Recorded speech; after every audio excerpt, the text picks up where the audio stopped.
In the 2016 referendum on EU membership, 62% of people here in the British port of Dover voted to leave.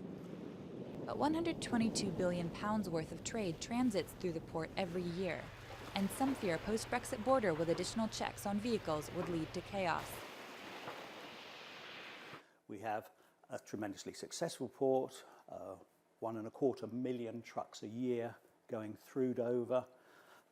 Unless we have unrestricted access both ways, we're going to end up with traffic jams as far as Maidstone all the way through Kent and in northern France. But many Brexit supporters aren't fazed by this prospect.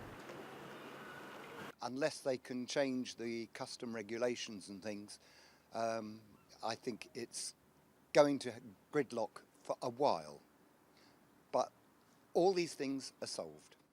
Those who wish to remain in the EU aren't reassured by the optimism of Dover's Brexiteers.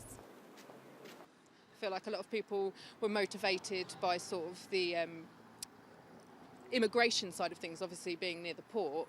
They thought that that meant that people weren't going to be allowed in and then that would give them more opportunities for jobs. But, I mean, it hasn't changed. No one's seen any change. It's been 25 years since Dover celebrated the UK's entrance into the European single market.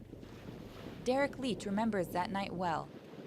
I remember that I was there at midnight and the first lorry drivers through on the first ferry after midnight. They were wearing DJs and their lorries were lit up with fairy lights and so on, and blasting their horns. It was quite a moment.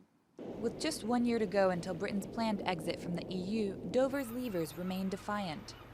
But if a harder border hits trade and brings snarled traffic to this frontier town, the defiance may begin to wane.